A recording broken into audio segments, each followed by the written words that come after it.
I should like to tell you that I have seen some of the experiments shown in this film actually carried out at the All-Russian Physiological Congress. As you can imagine, technique is everything. Besides such work as you are about to see, Bryukhanenko shares the credit for the methods of human blood transfusion which were first developed in the Soviet Union and are now practiced in this country, which have saved so many lives during the war. What enabled Soviet scientists to solve this problem? Long ago, science established the fact that animal organs and tissues isolated from the whole organism can be maintained in a living state.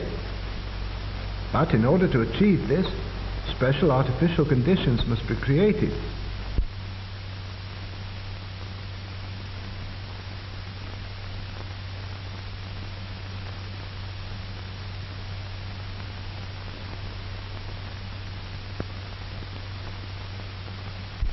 Isolated organs can be brought to life even though they've been removed from the animal's corpse some time after death. Here's a dog's heart.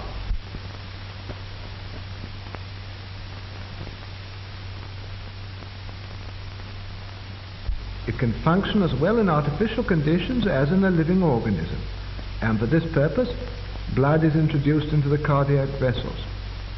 The isolated heart beats just as it did a few hours previously in the living dog.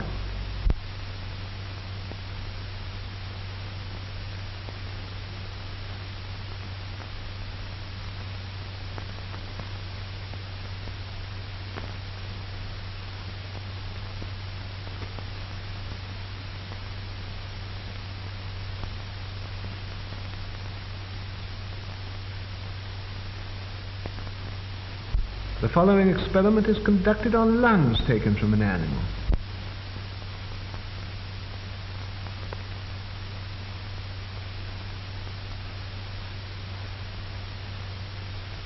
Bellows distend the lungs and fill them with air.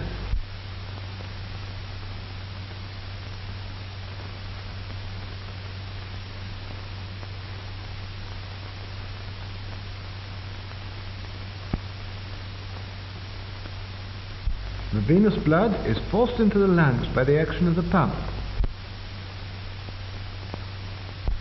The dark venous blood passes through this tube.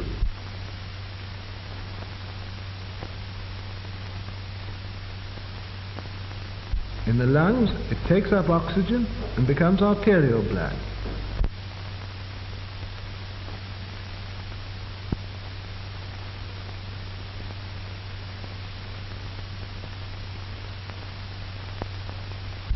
The isolated lungs breathe, producing the same chemical changes as in the living animal.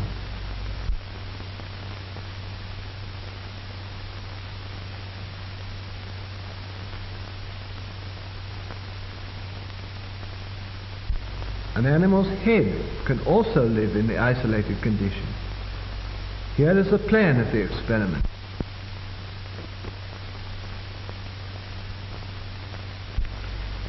The arterial pump takes arterial blood from the reservoir to the head, while the venous pump drains off the venous blood. The blood is arterialized in the reservoir, where there is a steady flow of oxygen.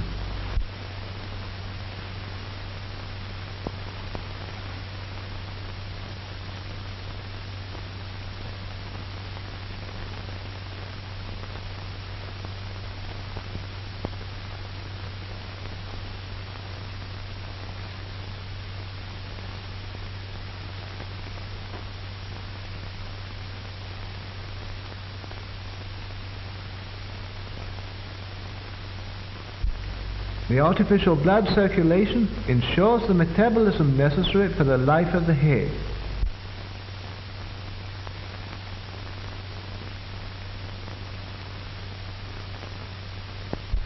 The isolated head lives on for hours and reacts to external stimuli.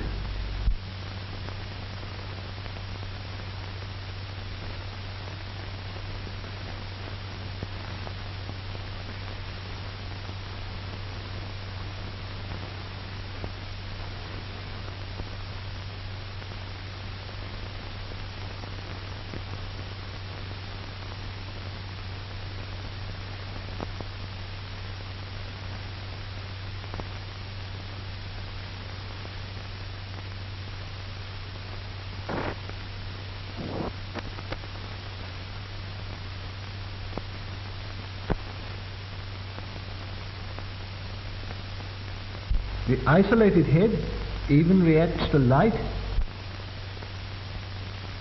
and to sound.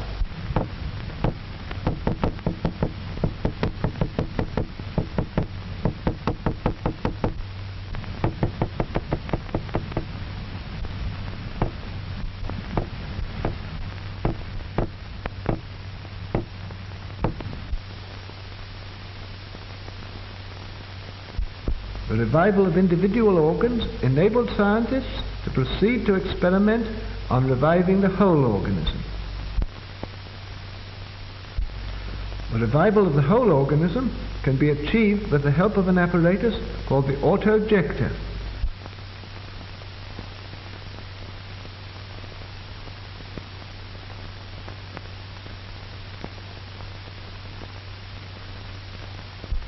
The auto-ejector carries out the functions of the heart and lungs.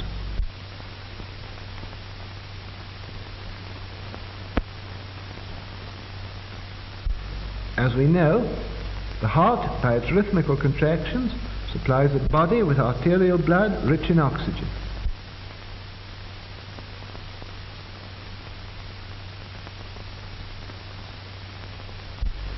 After losing its oxygen, the blood returns to the heart through the veins. From them, it flows into the lungs, whence with a fresh supply of oxygen it returns to the heart, and thence flows into the arteries of the organism.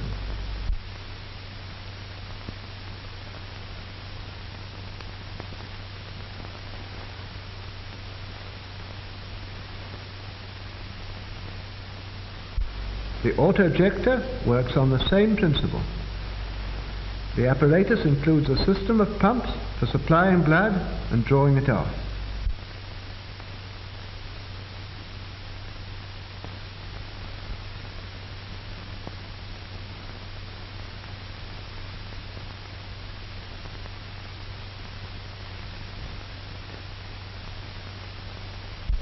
The arterial pump supplies the organism with arterial blood. When the blood has given up its oxygen, the venous pump draws it back into the reservoir. Here, just as in the lungs, it's enriched with oxygen and returns into the organism. The blood passing into the arteries of the body ensures the necessary metabolism. In this way, the auto-ejector can perform the work of both the heart and lungs.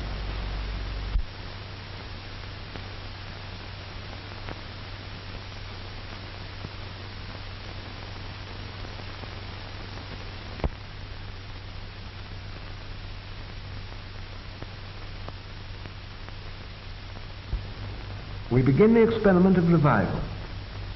The experiment is carried out on a dog.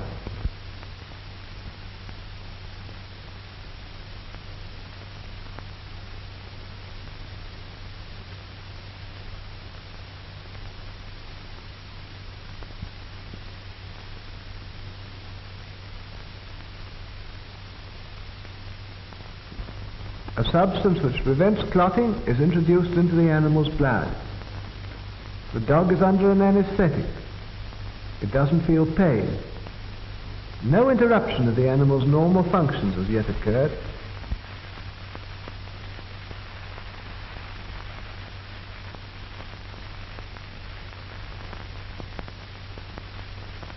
The dog reacts to touch. Its pupils are normal.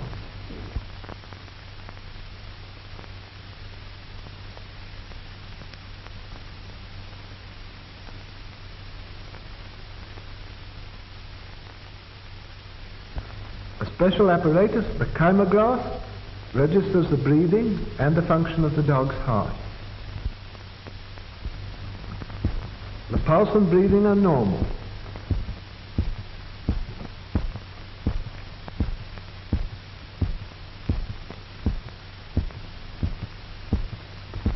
The experiment begins. All the blood is drained off through the carotid artery.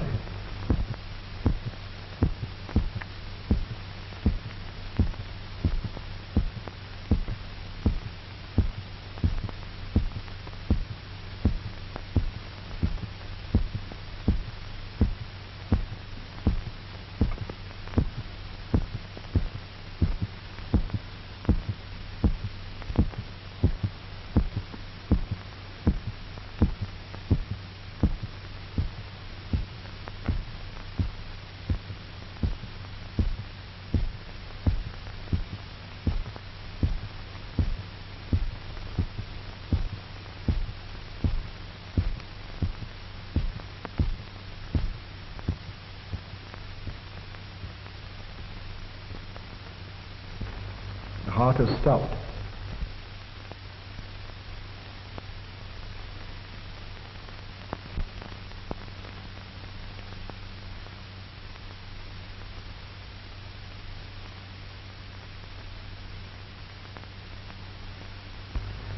This is one of the animal's last gasps.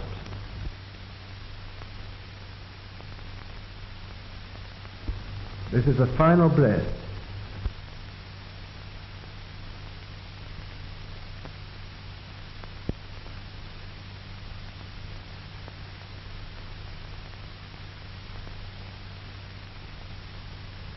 The dog is dead.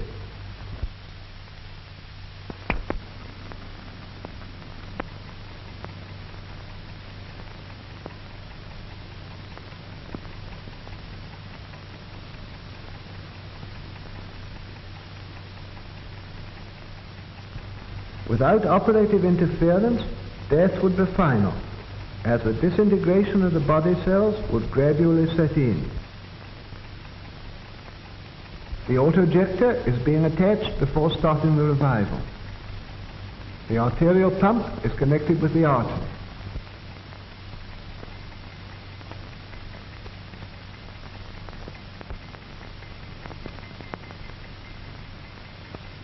The venous pump is connected with the vein.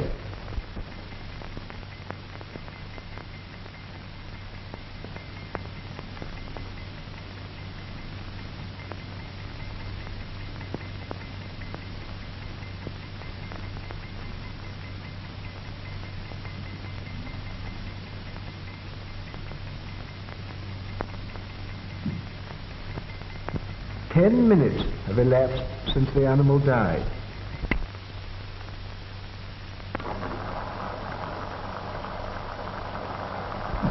The blood removed from the animal is pumped back into its vessels by the autojector.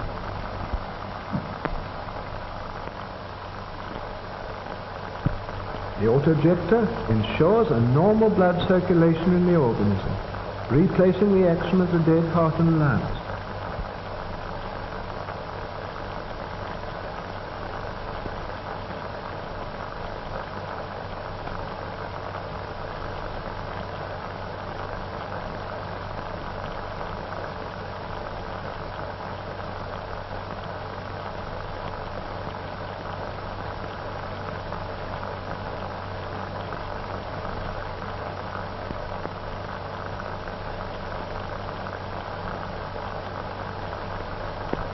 The artificial blood circulation gradually induces the heart to start beating again.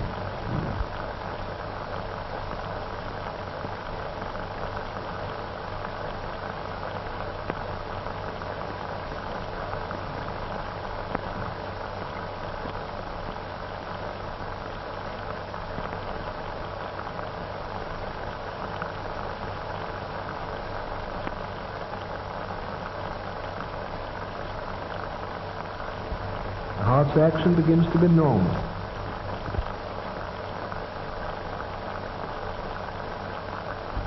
First sign.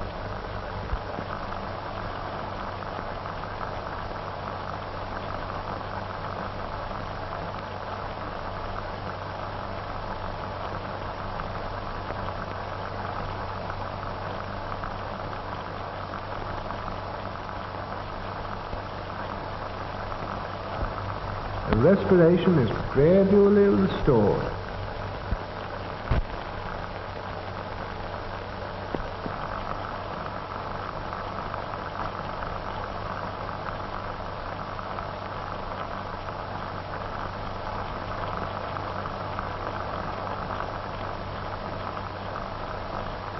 The dog breathes more normally and evenly.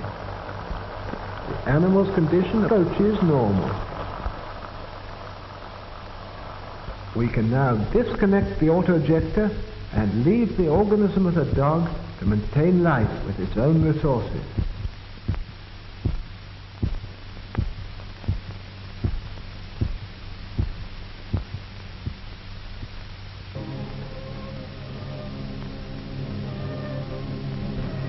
The dog soon shakes off the effects of the anesthetic. The The dog is still weak and can't move.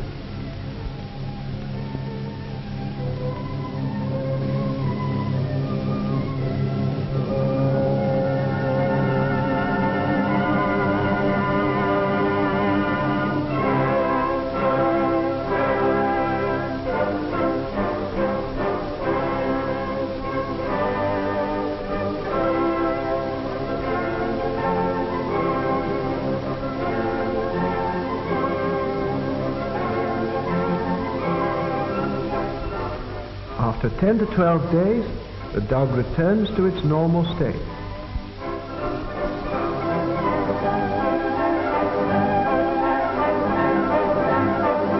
After the experiment, dogs live for years, they grow, they put on weight, and have families.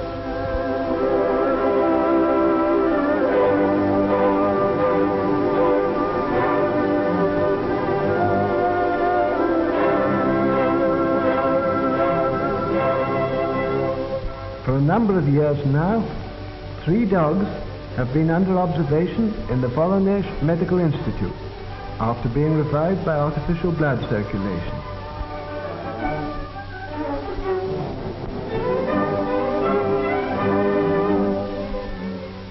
This dog, Bunny, was revived in 1939 after having been dead for 8 minutes. Black Ears is the offspring of revived parents. She herself was revived in 1939 after 11.5 minutes of death. Naida was revived in 1938 after 15 minutes of death.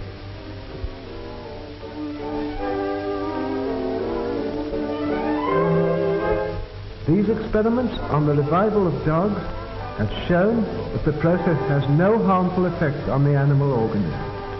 The question of the revival of animals is one of the most interesting problems in physiology today.